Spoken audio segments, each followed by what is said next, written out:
Bonjour à tous, bienvenue dans ce nouveau live de la rédaction, une interview spéciale de Pascal Grisot, le vice-président de la Fédération française de golf. Bonjour Pascal. Bonjour Arnaud. Pascal, on vous a eu à ce micro, sur cette antenne la semaine dernière. Il y avait beaucoup de monde qui a suivi parce que tout le monde, tous les golfeurs sont impatients, veulent savoir quand ils vont reprendre. On était plutôt optimistes, tout le monde commençait à affûter ses clubs pour le 11 mai et là, patatras, mercredi, communication de la ministre qui dit que le sport n'est pas prioritaire et que ce sera plutôt aux alentours du 15 juin. Alors Pascal, qu'en est-il? Est-ce qu'on va rejouer au golf le 11 mai ou est-ce qu'on va rejouer au golf le 15 juin? C'est vrai que c'est épuisant d'avoir des changements en termes de communication. Maintenant, j'ai pas de leçon à donner à la ministre. Ça doit aussi être sous pression. Et puis, il faut aussi quand même préciser une chose, c'est qu'elle a bien dit, elle a parlé du sport de compétition. Or, la pratique de sport de compétition en France, dès qu'on parle de sport de compétition, on imagine le football, on imagine le rugby, on imagine 30, 40, 50 000 spectateurs. Et évidemment, quand ensuite elle dit que la priorité c'est la santé, on peut imaginer que des regroupements de plusieurs dizaines de milliers de spectateurs ne seraient pas favorables à l'arrêt de la maladie et de ce virus. Donc, il faut relativiser et puis remettre ça en perspective par rapport à la pratique du golf. Ensuite, le lendemain, hier, elle est revenue sur ses propos en disant que, bien sûr, la reprise du sport était une priorité. Et oui, et le sport loisir, ça peut être une priorité. Et moi, ce qui m'intéresse, c'est plutôt ce qu'a dit le Premier ministre. À partir du moment où il a dit que le 11 mai, on pouvait marcher, on pouvait courir et on pouvait rouler, eh ben moi je dis on doit marcher et on doit marcher sur les parcours de golf. Donc l'objectif de la fédération, c'est bien une reprise à partir du 11 mai. Et moi, je j'ai pas à dire que je suis un optimiste de nature, mais je suis un optimiste parce que je me bats aux côtés des membres des permanents de la fédération pour arriver à atteindre cet objectif.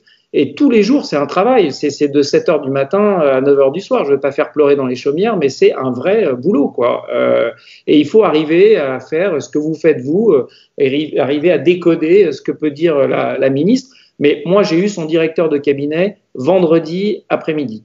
Donc, autant dans un premier temps, on était resté très sur la défensive parce qu'il nous était paru totalement inapproprié de demander à ce que les Français puissent jouer au golf quand les enfants des mêmes Français n'avaient pas le droit d'aller dans des parcs ou dans des forêts. Ça, c'est quelque chose, c'était une ligne de conduite que la fédération ne voulait pas passer. Mais ça ne nous a pas empêché de travailler et de travailler ardemment pour préparer cette reprise. Donc, à partir de la semaine dernière, les textos ont été envoyés à tout le monde. Les contacts que j'ai pu tisser grâce à la Ryder Cup m'ont servi. Et quand j'envoie un texto au directeur de cabinet, il me répond. Et le directeur de cabinet que j'ai eu vendredi m'avait annoncé une bonne nouvelle en disant que le golf ferait partie des sports qui seraient déconfinés en premier, mais qu'il fallait intégrer dans notre proposition une pratique sociale. Et moi, ça me va très bien. Une pratique sociale, il faut que le golf soit partagé par le plus grand nombre. Et étant donné qu'il va y avoir du réaménagement du temps scolaire avec un dédoublement des classes, les enfants iront soit le matin, soit l'après-midi. Il y aura du temps libre. Les parents vont retravailler. Il faut faire garder les enfants. Et la ministre des Sports a demandé aux fédérations de prévoir un programme d'accueil des enfants. Quand je dis accueil des enfants, c'est pas des golfeurs. C'est n'importe quel enfant qui demanderait à frapper à la porte du golf. Il faudrait qu'on puisse le prendre en charge. La fédération, en 3 jours, a monté un programme pour pouvoir accueillir tous les enfants qu'ils souhaiteraient à l'intérieur des golfs qu'ils souhaitent. Si un golf ne veut pas accueillir des enfants parce que c'est pas bien d'accueillir des enfants qui sont pas des golfeurs, tant pis pour eux, ceux-là ils pourront pas rouvrir. Mais tout golf qui aurait envie d'accueillir des enfants, et la fédération accompagnera cette mesure. Le président Charon a dégagé un budget exceptionnel pour que les pros PGA puissent, évidemment s'ils le souhaitent, mais on a été en relation aussi avec Eric Douanel, de façon à ce que les pros PGA puissent encadrer des enfants non golfeurs qui souhaiteraient s'initier à la pratique ou qui souhaiteraient simplement être gardés en plein air. Mais il vaut mieux qu'ils soient gardés sur un golf que dans des endroits confinés. On y reviendra, on va dérouler tous les points. La fédération a communiqué Je dis à Christophe Muniesa, son directeur exécutif, ce matin. Alors, on en est où de cette fameuse feuille de route que vous envoyez au ministère et qu'est-ce qu'a voulu dire la ministre mercredi et est-ce qu'elle fait machine arrière? Comment ça se passe entre vous et l'État et les échanges, Pascal? Avec l'État, ça se passe très bien. Il y a des discussions et c'est très compliqué pour nous moi, je me mets à la place du Premier ministre. Il ne va pas prononcer le mot golf à sa prochaine émission télévisée. Moi, ce que je veux, c'est qu'il parle des sports ou des loisirs de plein air. Et nous, on est un loisir de plein air. Donc, à partir du moment où, je l'ai dit, les parcs sont de nouveau ouverts, on a bien vu que même quand ils étaient fermés, il y avait une densité qui était énorme. Moi, je dis, ouvrons les golfs, qu'on laisse les golfeurs jouer au golf, avec évidemment des mesures sanitaires encadrées par notre commission médicale, et le docteur Rouillon à la Fédération a réuni une commission médicale de façon à ce que cette note soit validée par de grands professeurs qui nous font l'honneur d'assister, d'être présents dans cette commission. Et la reprise du golf encadrée telle que la Fédération l'a préconisée, il y aura absolument aucun danger. Et j'ai même envie de vous dire, il y aura une densité bien moins importante sur un parcours de golf de 60 hectares limité à des parties de 2 ou des parties de 3 que dans un parc qui seront ouverts et où les enfants auront accès. Donc, je ne vois pas pourquoi est-ce que le 11, on ne pourrait pas arriver à ouvrir les golfs. Et c'est notre objectif et on se bat dessus tous les jours. Il y a 3 notes qui ont été faites, Arnaud. Il y a une première note qui a été envoyée par le président Charon il y a déjà 1 mois sur le poids de la filière économique golf. Le poids de la filière économique golf, c'est 1,5 milliard. Pour vous donner un exemple, on vend 1,4 milliard de tickets de cinéma. Donc, le golf, c'est plus en chiffre d'affaires que les ventes de cinéma. Les concerts plein air, c'est 700 millions. Le golf, c'est 1,5 milliard. Donc, on a envoyé tout de suite une note au ministre de l'économie pour mettre en valeur cette filière économique et expliquer que dès qu'on pouvait reprendre, on faisait partie des métiers, des filières qui pouvaient reprendre le travail. Moi, là, je suis dans mon bureau à la Porte Maillot. Il y a devant moi un chantier. Dans ce chantier, il y a 150 personnes qui travaillent. Et j'ai envoyé des photos à tout le monde. Il y a une densité dans le chantier qui sera bien supérieure à celle qu'on peut rencontrer sur les golfs. Donc, la filière économique du golf, elle existe et il faut la respecter. Donc, une première note a été envoyée. Une seconde note a été faite à l'initiative du groupement des golfs économiques, des golfs commerciaux, présidé par Laurent Boissonnat. Cette note a été revue par Basile Lenoir du service juridique, par notre médecin. Elle a été validée par le médecin et on a mis en place une note à l'initiative de tous les golfs pour que les golfs respectent des mesures qui puissent permettre de reprendre le golf. Et enfin, une troisième note a été envoyée à la ministre, cette note à volet social, en disant que tous les golfs qui souhaitent être ouverts, pourront mettre en place des systèmes, j'appelle ça garderie, mais on s'en fout du vocabulaire, ce qui est important, c'est qu'on puisse reprendre le golf. Et donc, les pro-PGA pourront encadrer les enfants et leur offrir gratuitement leur première pratique de golf. Et en faisant tout ça, on coche toutes les cases. On coche la case économique, on coche la case santé, sécurité, et on coche la case sociale avec ce que nous a demandé la ministre. Justement, on va toutes les dérouler les unes après les autres. Évidemment, la santé, c'est le plus important. Vous pouvez nous redire comment on va recommencer à jouer au golf à partir, on espère donc à partir du 11 mai. Quelles vont être les règles sanitaires imposées que vous proposez pour la pratique du golf à partir du 11 mai, Pascal? Et bien sûr, je vais vous donner quelques lignes, mais cette note, je crois que Basile en est à la version 10, parce que quand on entend le Premier ministre dire que les commerces vont ouvrir, nous, dans un premier temps, on était parti du principe que les accueils et les pro-shops étaient fermés. Aujourd'hui, le Premier ministre a dit, pas aujourd'hui, mais il y a quelques jours, il a dit que les commerces allaient pouvoir rouvrir. Donc, à partir du moment où les commerces peuvent rouvrir, les pro-shops pourront également rouvrir. Donc, il a fallu remodifier. Les accueils, on voit bien aujourd'hui, quand vous allez dans un supermarché, quand vous allez à la poste, il y a des plexiglas qui sont mis devant le personnel d'accueil. Si on met le même dispositif, il n'y a pas de raison qu'on puisse ne pas ouvrir les accueils. Et les accueils, c'est très important parce qu'au départ, on était parti sur des prises de green fee pour les golfs commerciaux uniquement par digital, par Internet. Or, il y a des personnes qui peuvent être des personnes plus âgées, qui ne sont pas forcément très habiles avec l'Internet, et donc on se serait coupé d'une partie de la population. Donc le fait que les accueils aient rouvert, c'est quelque chose de très important. Évidemment, les gestes barrières sont largement décrits, il faut se laver les mains. On ne sait pas encore si le port du masque sera obligatoire, mais peut-être en tout cas que quand on croisera des personnes, il faudra avoir ce port de masque. Mais en tout état de cause, les parcours de golf, eux, peuvent être ouverts. Les chariots devront être désinfectés. Les voitures électriques seront autorisées, mais il faudra aussi qu'elles soient désinfectées. Enfin, tout est décrit dans la note, et la note, on va la... Par respect pour le ministère, on ne voulait pas. Moi, j'ai une réunion cet après-midi encore au téléphone avec le ministère et on la produira, cette note, sur le site de la fédération, et on le partagera avec le journal du golf. Pascal, donc jusque-là, on était plutôt sur une pratique à deux et on arrive, on va directement au départ. Là, les clubs pourraient réouvrir, l'accueil pourrait réouvrir aussi? L'accueil pourrait réouvrir, des pros pourraient enseigner sur les practices. Il y aurait un tapis sur deux qui serait neutralisé pour garder un espace. Bien sûr, les pros devraient garder aussi la distance de sécurité. On ne pourrait arriver au golf que si on a un départ de réservé. Donc les réservations, elles peuvent se faire par téléphone, elles peuvent se faire digitales. On ne pourrait arriver que 30 minutes avant.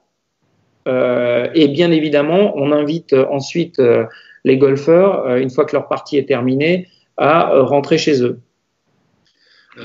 Pascal, on l'a dit, donc le golf se prête particulièrement à la pratique sportive. Enfin, on peut facilement respecter la distanciation sociale et les gestes barrières. Mais en revanche, là où vous mettez l'accent, c'est sur le poids économique du golf. C'est là-dessus que vous vous battez prioritairement auprès de la ministre? Non, mais ça dépend. Quand on parle cet après-midi avec Monsieur le maire, évidemment qu'on va parler de la filière économique. Quand on parle avec la ministre des Sports, le volet social est pour elle important. Le ministère de la Santé, eh bien, c'est très important. Le travail qu'a fait Olivier Rouillon est extrêmement important parce qu'en réunissant cette commission médicale de la fédération, dans laquelle on a la chance d'avoir ces professeurs qui sont des amis de grands cardiologues qui nous accompagnent, évidemment que ça donne un poids à la proposition qui est faite. Donc en fait, on lâche rien. C'est-à-dire que aussi bien sur l'économie, aussi bien sur la santé, et la santé reste évidemment la priorité numéro un, il n'est pas question de mettre en danger le personnel qui travaille dans les golfs ou les golfeurs. Donc la santé reste la priorité, la filière économique est très importante, et le volet social demandé par la ministre, en 3 jours, ça a été mis en place par la fédération. On l'a évoqué la semaine dernière, mais je voudrais y revenir. Toujours cette image un peu négative du golf, est-ce que ça freine un peu quand même? Est-ce que le gouvernement hésite un peu à dire le golf va faire partie de la première vague ou pas? J'ai pas senti ça, puisque quand j'ai eu le directeur de cabinet, il m'a bien dit que le golf ferait partie des premiers sports déconfinés. Donc eux, ça leur pose pas de problème. Et je pense que c'est très habile de leur part de rajouter le volet social, parce que en termes de communication, je crois, et tant mieux pour nous, le Premier ministre ou notre ministre des Sports ne va pas prendre la parole en disant les golfeurs, vous pouvez aller jouer au golf. On va parler des sports de plein air. Et d'ailleurs, nous, le président Charon a été en contact avec le président de la fédération de cyclisme, avec le président de la fédération d'équitation, et cette filière des sports de plein air se réunit pour peser encore plus lourd. Donc, il n'y aura pas le mot golf qui va être prononcé. Ça va être vraiment les sports de plein air. D'accord. Vous êtes avec qui? C'est qui les sports de plein air? Christophe Muniesa en a parlé ce matin. Vous échangez beaucoup avec lui. Cyclisme, les sports de plein air dans les montagnes, mais surtout l'équitation et le cyclisme. D'accord. Et vous avez l'habitude de parler avec eux, ou c'est cette crise qui vous a rapproché? Non, mais d'abord, le président Charon est trésorier du CNOSF, donc il est quand même en lien avec le monde sportif. Et après, Christophe Muniesa, à travers l'association des DTN, des directeurs techniques nationaux sportifs, est en relation avec tous ses homologues. Donc, j'ai envie de dire que c'est dans les périodes de crise où effectivement on essaye de se rapprocher si on a une solution commune à proposer. Mais en tout cas, il y a des relations qui existent tout au long de l'année. On a évoqué les deux premiers piliers, même si on reviendra sur la pratique à la fin, mais le troisième, c'est le volet social dont vous ne nous aviez pas parlé la semaine dernière. comment est-il survenu? Comment est-il advenu? Moi, à partir de la semaine dernière, j'ai envoyé des textos à Monsieur Castex, qui m'a répondu. J'ai envoyé des textos au directeur de cabinet qui m'a répondu, et à Cyril Mourin, qui est le conseiller sport à l'Élysée, qui m'a répondu. Et autant M. Castex a dit que lui ne venait qu'en soutien au ministère et qu'il gérait globalement le déconfinement, mais qu'il ne rentrait pas dans le détail. Chaque ministère devait lui faire des propositions. Le directeur de cabinet m'a bien dit que, évidemment, même le directeur de cabinet des sports m'a dit que la filière économique, il fallait la mettre en avant parce qu'elle était très importante.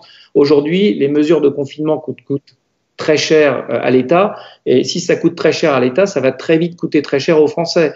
Donc, il faut mettre en avant cette filière économique. C'est pas un gros mot. Avant de partager la richesse, il faut déjà commencer par la créer. Donc, recommençons à créer de la richesse, et après, on verra comment la partager. Le volet social, il est arrivé naturellement parce que il m'a dit, voilà, la ministre tient à ce volet social. Qu'est-ce que vous pourriez faire? Eh ben, très rapidement, en parlant samedi avec Christophe Mounieza, avec Olivier Denis-Massé, avec Basile, bien évidemment avec le président, eh bien, on a mis en place, la fédération a été capable de produire ce système, cette proposition pour le ministère des Sports. Donc alors, redites-nous, les clubs de golf vont se mettre au service de l'éducation nationale ou vont se mettre, comment dire, en parallèle, vont aider l'éducation nationale à accueillir les enfants? Qu'est-ce qui va se passer? Dès qu'il va y avoir le déconfinement, donc annoncé par le Premier ministre pour le 11 mai, évidemment, il va y avoir les gens vont retourner travailler. Mais avec l'éducation nationale, les enfants étaient en classe du matin au soir, en tout cas une grande partie de la journée. Le ministère de l'Éducation a décidé de dédoubler les classes, ce qui veut dire qu'il va y avoir des classes pour la moitié le matin et des classes pour la moitié l'après-midi. Les enfants vont se retrouver forcément désœuvrés et les parents n'auront pas la capacité de pouvoir les garder puisque le ministre de l'Économie souhaite qu'il y ait une reprise de la machine économique le plus rapidement possible. Donc, évidemment, il y a cette problématique pour garder les enfants. Et il y a un certain nombre de fédérations qui sont capables de mettre en place des accompagnements pour le scolaire. Mais j'ai envie de dire, la fédération l'a déjà fait. Hein. Quand on accueille 10 000 enfants gratuitement à la Junior Ryder Cup, on l'a fait. Quand on accueille 90 000 enfants, comme la fédération l'a fait depuis 2011 avec Montcarnet Golf, qui a été ça a été une opération incroyable qui a été montée au lendemain de la victoire de la candidature pour pouvoir justement pénétrer le milieu éducatif, et on a réussi avec le ministère de l'Éducation à créer ce programme de Montcarnet Golf, et 90 000 enfants ont été formés en l'espace de 10 ans. Donc le ministère sait très bien qu'on a l'habitude de pouvoir, qu'on a l'habitude de ce genre d'opération, et voilà, on a été très très rapide pour la mettre en place. Donc vous nous confirmez, vous nous redites ce que vous avez dit au début, tous les enfants vont être accueillis, ce ne seront pas uniquement les enfants de golfeurs ou les enfants golfeurs qui pourront être accueillis dans les golfs, tous les enfants de l'éducation nationale pourront, dans la mesure possible, être accueillis. Oui, évidemment. D'abord, il faut regarder combien de fédérations vont faire ça, et après, il ne faut pas non plus paniquer. Hein. Je ne pense pas que du jour au lendemain, on va avoir 1000 enfants qui vont arriver dans les golfs pour pouvoir être gardés ou avoir une première initiation. Je pense que c'est vraiment pas comme ça que ça va se passer. Il va peut-être y avoir des regroupements. Par exemple, dans les Yvelines, peut-être que le golf national va devoir jouer un rôle plus important, et peut-être que dans les Yvelines, le point de rencontre, ce sera le golf national. Je n'en sais rien. Mais je trouve que c'était extrêmement important d'être très réactif par rapport à la demande de la ministre. Après, savoir exactement comment ça va s'organiser, je suis incapable de vous le dire. La seule chose, c'est que les clubs pouvaient se dire, d'abord, accueillir des enfants non-golfeurs, on n'a pas envie. Je vais leur dire, si vous ne faites pas ça, vous serez fermés. Et moi, ça me fait très plaisir qu'il y ait des enfants non-golfeurs qui viennent. Deuxièmement, si jamais les pros PGA, les clubs peuvent se dire, mais ça va coûter une fortune, la fédération débloque sur ses réserves des budgets pour que les pros PGA puissent les encadrer. Et Eric Douanel, hier, avec lequel on a eu une vision, c'était très favorable à cette mesure. Parce que, Pascal, c'est Malheureusement, enfin, les temps sont très difficiles, très sombres, mais en tout cas, c'est une formidable opportunité pour le golf. Ce serait un rayon de lumière dans la grisaille, même s'il se passe des choses beaucoup plus sombres et beaucoup plus dures. Mais mettre une partie des enfants au golf, on en rêve depuis des années. Et moi, je trouve ça fantastique, et il fallait qu'on puisse monter cette opération rapidement. Après, il va falloir la travailler en profondeur aussi, parce que il s'agirait pas de gérer de la frustration. Si on a la chance d'avoir des enfants qui aiment le golf, il faut qu'on puisse leur offrir la possibilité de continuer leur pratique. Donc, il va falloir réfléchir. Mais j'ai envie de dire qu'aujourd'hui, la priorité, et on n'en a pas encore parlé, il y a le golf loisir et il y a le golf compétition. Dans un premier temps, je ne vois pas ce qui empêcherait le Premier ministre de laisser les golfeurs retourner sur les parcours de golf pour une pratique loisir. Et la compétition, je ne dis pas que ce n'est pas notre priorité, on s'en occupe bien évidemment, d'autant plus que la ministre, parce que pour préparer notre interview, enfin votre interview, j'ai écouté et lu toutes les interviews de la ministre. Or, elle dit qu'il pourrait y avoir une reprise en juillet de la compétition. Mais il faudrait que ce soit à huis clos. Il se trouve que ça va très bien pour le golf, parce que c'est quand même très rare que dans des compétitions amateurs, on ait 10 000 personnes qui veuillent suivre dans un Grand Prix, ou qui veulent suivre le champion de France ou la championne de France. Donc, à huis clos, ça ne pose aucun problème. La reprise de la pratique compétition à huis clos, nous, on rentre complètement dans les cases.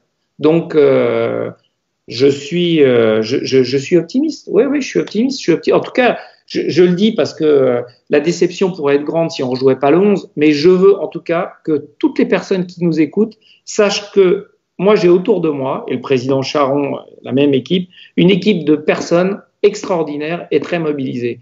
Moi, je fais partie de l'entreprise, du monde de l'entreprise. Moi, demain, tous les types du COMEX à la Fédé, moi, je les prends pour moi. Je les garde pour moi. Donc, on a une équipe de choc et on bosse du jour au matin. Pascal, il y a une question d'un internaute là qui dit: est-ce que ce serait possible que les pros aillent dans les écoles? Non, c'est bien. Il faut vraiment que les élèves viennent dans les clubs. C'est ça le.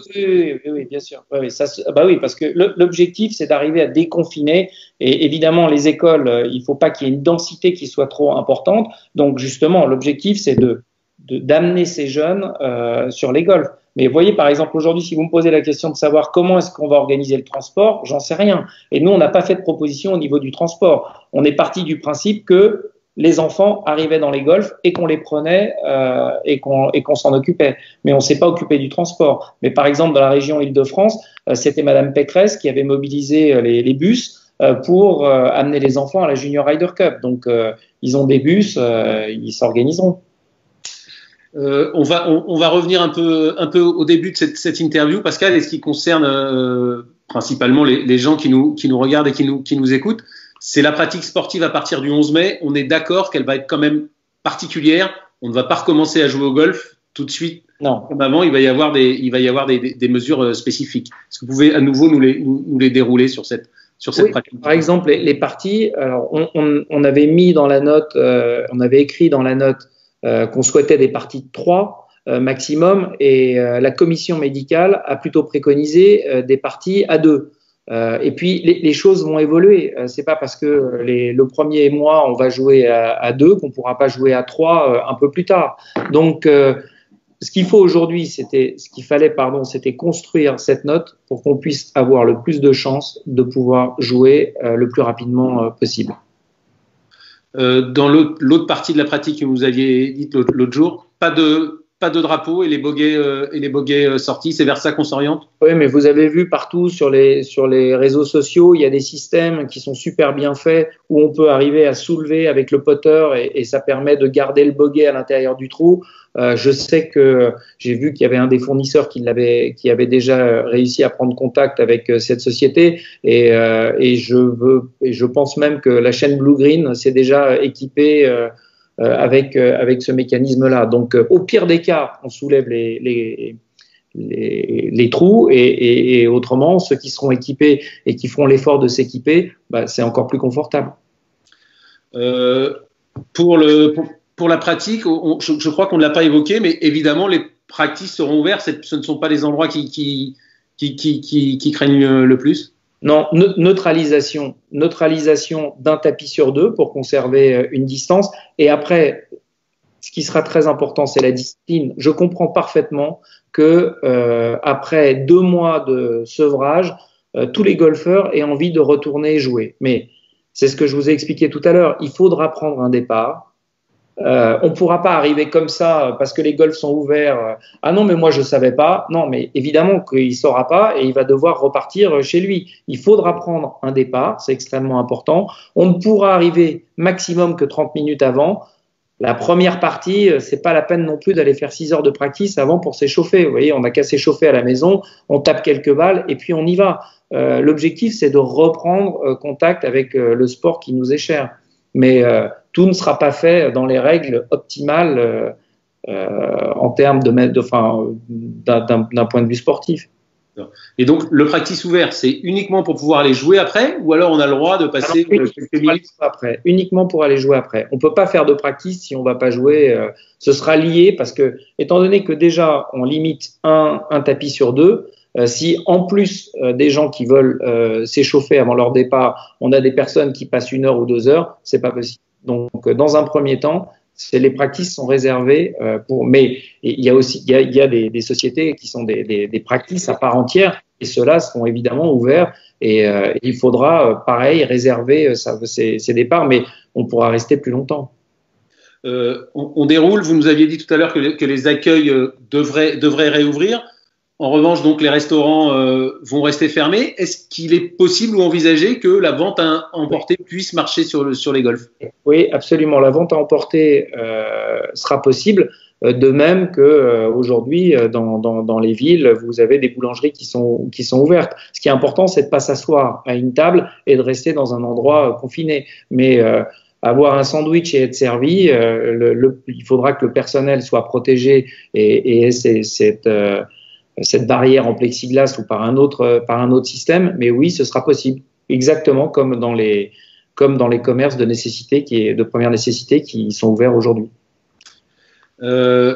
Les compétitions, vous l'avez évoqué un peu tout à l'heure, qu'en est-il du calendrier fédéral et des compétitions fédérales à venir? On a navigué à vue, c'est-à-dire que d'abord, dans un premier temps, toutes les compétitions qui étaient programmées dans la période de confinement, on est parti sur 2 principes. Le premier, celle qui délivrait un titre de champion de France, celle-là pouvait être déplacée et reprogrammée, et toutes les autres étaient annulées. Et je ne parle pas des grands prix parce que les grands prix, un grand prix qui aurait dû se jouer pendant la période de confinement, le club pourra prendre contact avec sa ligue pour regarder comment essayer de reprogrammer le grand prix. Donc, à chaque fois, on recule d'1 mois. On l'avait fait au 1er mai, on a fait au 1er juin. Et bien sûr, il y a le championnat des jeunes. Je me doute qu'il doit y avoir quelques jeunes qui écoutent.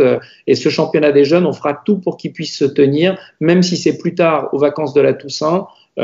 Pour l'instant, il est programmé en juillet. Mais si en juillet, on ne pouvait pas le faire, c'est un championnat qui nous est très cher à la fédération et je veux absolument qu'il se tienne. Il y a un internaute, je crois que c'est Pascal, qui a posé la question. En revanche, les compétitions, les fameuses compétitions de clubs qu'on peut appeler cochonou, ou en tout cas de week-end. En revanche, pour l'instant, rien n'est programmé, rien n'est prévu. Non, rien n'est programmé et j'ai pas envie pour l'instant d'introduire cette notion dans la note qui est envoyée au ministère parce que entre les compétitions de clubs, les compétitions nationales, les compétitions internationales, plus on va compliquer et moins on va avoir de chances qu'on nous lise et qu'on nous comprenne. Donc, dans un premier temps, les compétitions de club, ce sera pas une priorité, mais après, on va pouvoir réussir. Les compétitions de club, ça devrait pas non plus être un gros problème. Il y a une question qui nous a été posée. Je l'avais posée la semaine dernière, mais si on nous la pose, c'est qu'il y a des gens qui n'ont pas entendu. Aucune distinction entre les golfs commerciaux et les golfs associatifs, Pascal? Non. C'est un principe de base. Tout le monde doit pouvoir aller sur son golf, qu'il soit commercial ou qu'il soit ou qu'il soit associatif. Et bien sûr, l'objectif, c'est de soutenir aussi la filière. Hein. On parle des golfeurs qui ont très envie de jouer, mais il faut penser aux personnes qui sont aujourd'hui des salariés de ces golfs et qui sont au chômage, et des clubs qui souffrent parce que, contrairement à d'autres activités, nous, les parcours, ils continuent à être entretenus. On peut pas se permettre de pas les entretenir. J'ai envie de dire, malheureusement, on a eu un temps exceptionnel pendant ces 2 mois. C'est frustrant, hein. Tous les matins, quand j'ouvre la fenêtre et que je vois un ciel bleu, je me dis mais c'est pas possible, et c'est la réalité. Donc oui, il faut continuer à entretenir les parcours, et même si on a quelques jardiniers qui travaillent, il y a encore beaucoup de personnes travaillant dans les golfs qui sont au chômage. Donc l'objectif, c'est de faire revivre cette filière le plus rapidement possible. Il y a Laurent Gavanon qui nous a rejoint, il me semble qu'il est enseignant, et donc il demandait confirmation. Ils pourront recommencer à enseigner dès le 11 mai les pros dans les clubs, Pascal? Pas demandé. Et en revanche, cet agrément est soumis au fait qu'il faut qu'ils acceptent, que les clubs acceptent d'accueillir des enfants, c'est ça aussi? J'ai pas reçu un courrier du ministère. C'est ce que m'a déclaré le directeur de cabinet. Et on voit quand même dans certaines interventions de la ministre, elle parle de cet accompagnement social. Alors, c'est pour ça qu'on y a répondu. Et aujourd'hui, je pense aussi qu'il peut y avoir un certain nombre de pros qui peuvent être contents d'avoir des rémunérations, parce que peut-être qu'au départ les gens vont pas forcément vouloir reprendre des leçons, j'en sais rien, j'espère pour les pros, mais il y en a qui vont plutôt avoir envie d'aller jouer, et peut-être que ce sera aussi un moyen d'être solidaire par rapport aux pros qui ne retrouveront pas tout de suite leur volume de chiffre d'affaires. Pascal, dans les questions qui sont passées, pas forcément aujourd'hui, j'ai pas vu, mais il y avait l'histoire en tout cas le badge fédéral avec des compétitions qui ne peuvent pas avoir lieu. Est-ce qu'il a été évoqué un possible remboursement ou quelque chose sur le badge fédéral, Pascal? Évidemment, c'est une décision du bureau directeur et du comité directeur, mais en tant que responsable du sport à la fédération, pour en avoir discuté avec Christophe Muniesa, nous, on serait favorable à un remboursement au prorata des mois qui n'ont pas été joués. Et bien sûr, on ne prendrait pas un 12e comme base, puisque les compétitions ne commençant qu'à partir du mois de mars, on partirait du principe qu'une année pleine, c'est 10 mois, et si on n'a pas joué 2 mois, eh bien, on rembourserait 2 mois. En tout cas, on laisserait la possibilité aux golfeurs qui choisiraient, ou bien par solidarité, ils décident de ne pas toucher à ce droit fédéral, et ceux qui nous demanderaient le remboursement, on ferait un remboursement sur la base de 1/10, et 1/10 par mois non joué. Donc si on n'a pas joué 2 mois, ça ferait 20% qui serait remboursé. Alors dans l'autre sens, en revanche, j'ai vu passer des propositions, notamment de directeurs de golf ou de propriétaires de golf, qui disaient qu'il pourrait y avoir, ou qu'ils envisageaient, eux, une augmentation du prix de la licence pour soutenir la fédération et le secteur du golf. Est-ce que ça aussi, vous l'avez envisagé ou pas du tout? Non, parce que moi, je suis pas d'abord favorable à des augmentations forcément de licences. Je suis favorable à des augmentations de licences soit par rapport à l'inflation, soit par rapport à un projet. Or là, le projet pour soutenir les clubs, imaginez qu'on augmente que de 10 € la licence, 400 000 licenciés, ça fait 4 millions, 700 clubs. Vous redivisez 4 millions par 700 clubs, je ne sais pas combien ça fait, mais ça doit faire aux alentours de 6 000 € par club. Ça ne suffira jamais. Donc, il faut pas augmenter. Par contre, il faut faire ce qu'on va faire cet après-midi avec Christophe Muniesa. C'est quand on sera en direct avec Monsieur le maire et Monsieur Darmanin, c'est de leur vanter le poids de la filière golf. Ça, c'est ça qui est important, d'obtenir des aides.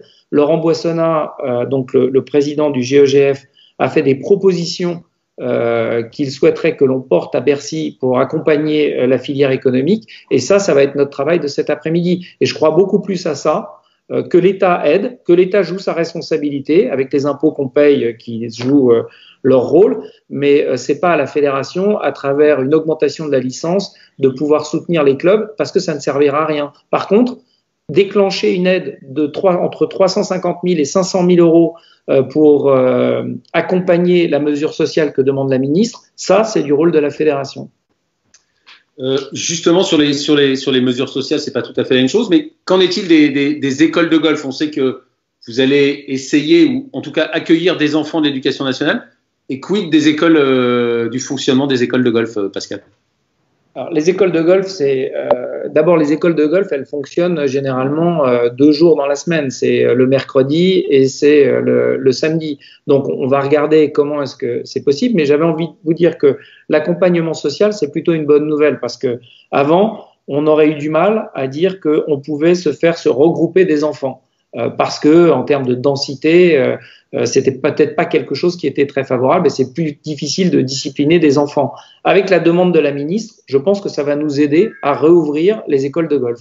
Donc pour l'instant, on n'a pas de nouvelles par rapport à ça, mais à partir du moment où on accompagne à travers la mesure sociale et qu'on accueille des enfants, une vingtaine, une trentaine d'enfants, c'est à peu près ce qu'on peut avoir dans des écoles de golf. Alors évidemment, il y a de très grosses écoles de golf où il y a 600 enfants. Celle-là, il va falloir, à mon avis, modérer l'accueil des enfants. Il va falloir que ça se fasse avec discipline et avec bon sens. Pascal, vous nous aviez dit la semaine dernière que la fédération avait embauché un lobbyiste. Est-il toujours à l'œuvre? Vous êtes-il Moi, j'aime pas lobbyiste. Je dirais société de conseil. C'est quelqu'un qui a l'habitude de traiter des dossiers stratégiques. Et donc, oui, on travaille avec lui au quotidien. C'est quand même une situation qui est assez inédite.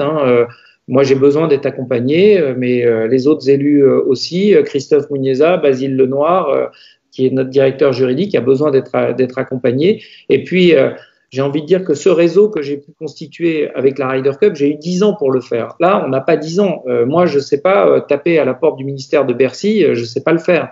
Lui, il sait le faire, il nous ouvre les portes et c'est avec ses conseils qu'on arrive à délivrer les notes qui sont rédigées par les services de la fédération dans des temps records.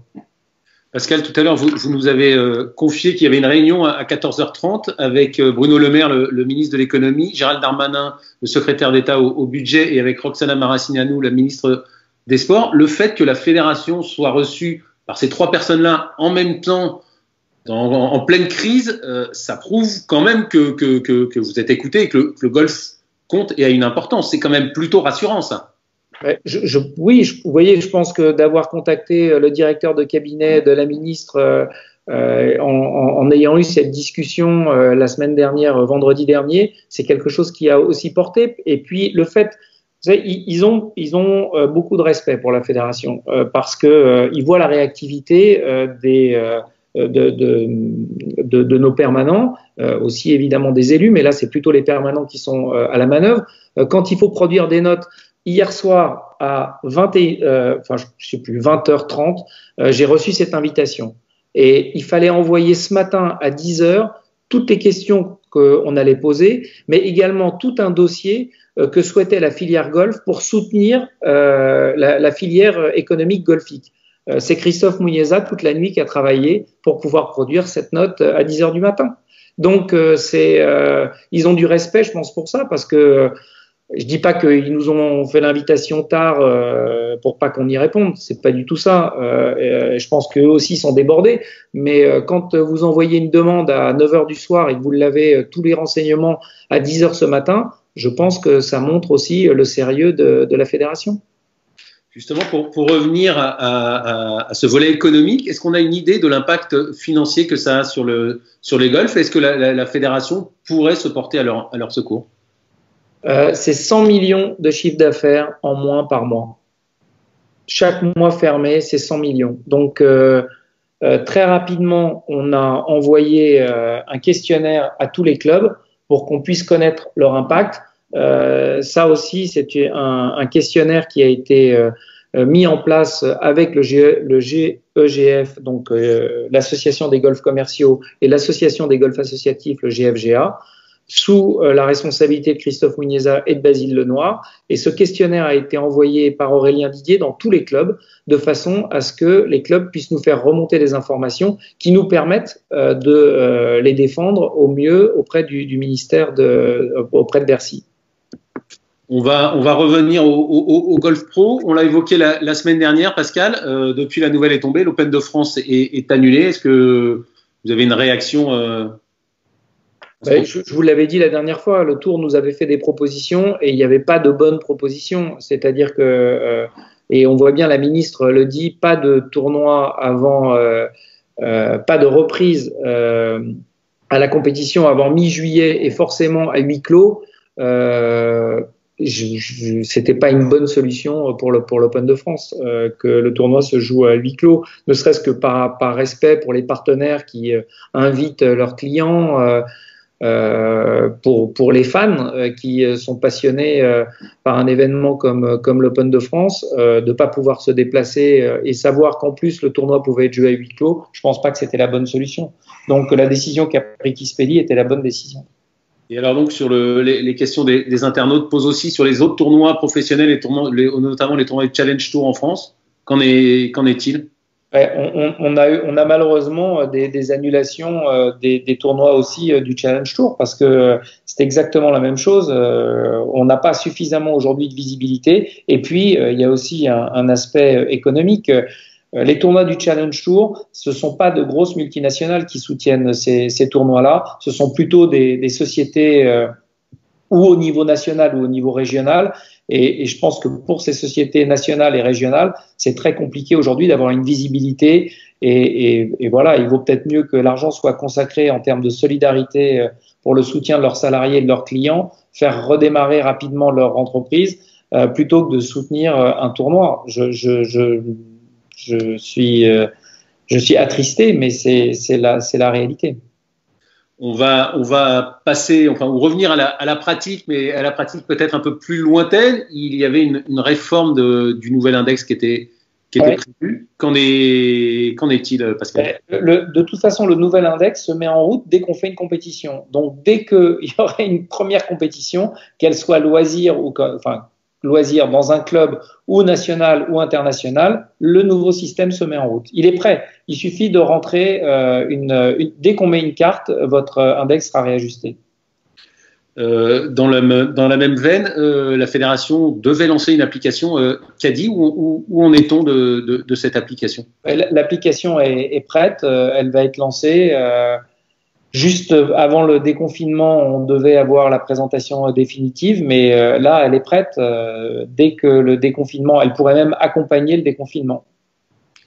Vous pouvez nous redire à quoi elle servait exactement et quel service elle va rendre aux golfeurs, Pascal ? Alors, elle va rendre beaucoup de services. D'abord, elle permet la réservation de green fee sur différents parcours. Elle permet aussi de donner tout type d'informations au niveau des licenciés. Vous savez, quand on réfléchit beaucoup au parcours du non-golfeur, c'est-à-dire qu'il y a le parcours du golfeur, mais il y a aussi celui du non-golfeur.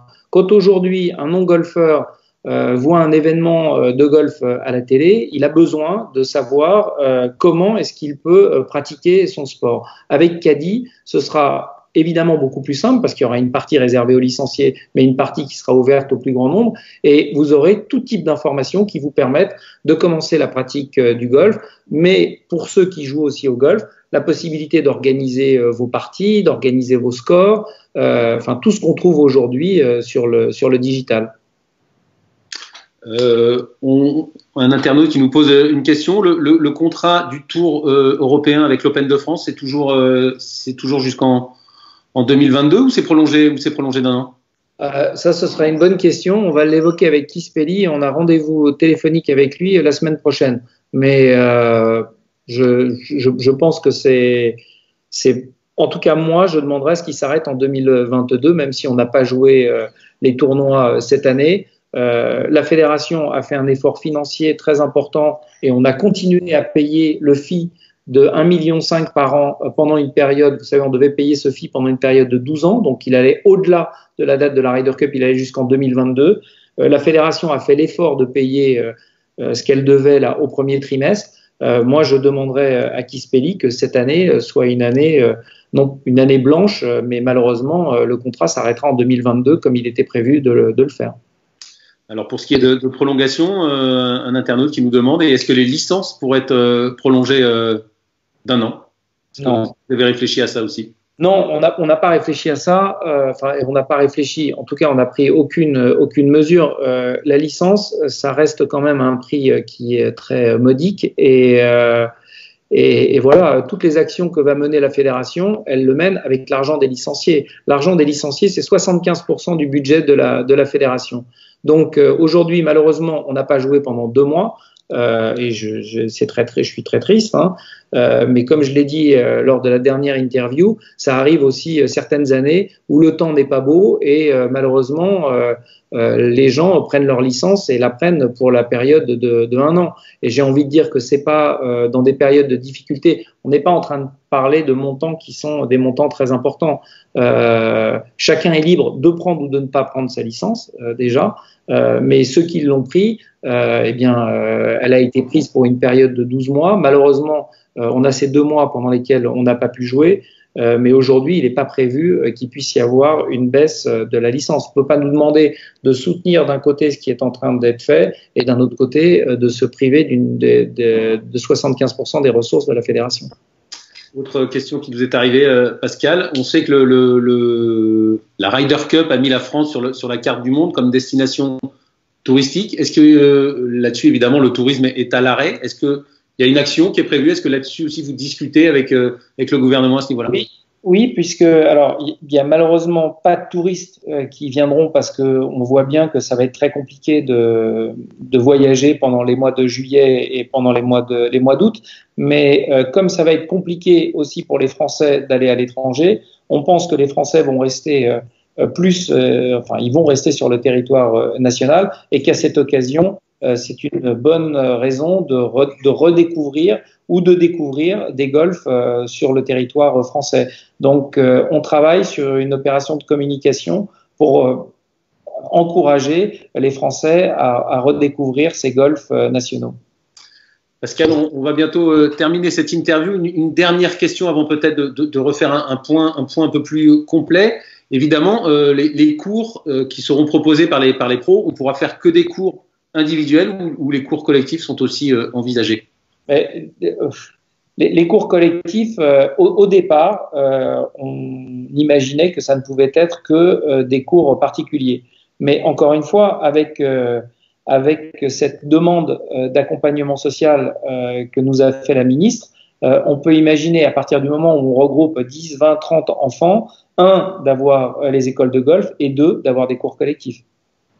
Alors, Pascal, je le disais, on en saura vraiment plus sur dans les prochaines semaines, dans les 15 prochains jours.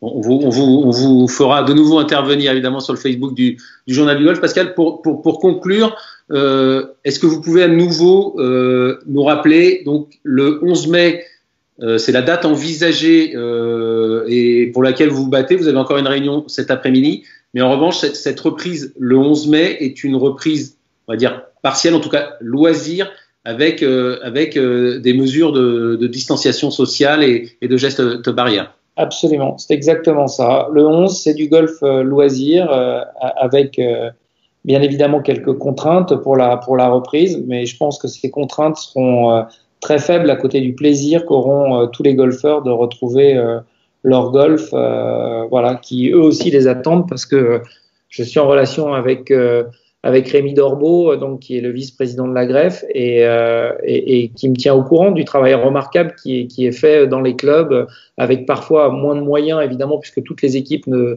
peuvent pas être conservées, mais qui ont tous à cœur d'offrir de très beaux parcours pour la reprise du jeu. Et dernière question et dernière précision, ce sont bien les clubs qui vont réouvrir, ce sont bien ceux qui accepteront d'accueillir des enfants de l'éducation nationale, pas uniquement des enfants de golfeurs et pas uniquement des golfeurs. C'est ce que nous a demandé la ministre. Merci beaucoup Pascal. Bonne réunion cet après-midi. Puis on compte sur vous et la fédération donc pour pouvoir recommencer à jouer le 11 mai. Merci à tous de nous avoir suivis. Vous pouvez vous retrouver nous retrouver à 14 h avec John Lawson pour le nouveau live de Journal du Golf. Et merci évidemment à Rémi Rivière à la réalisation. Salut à tous. Bye bye. Merci.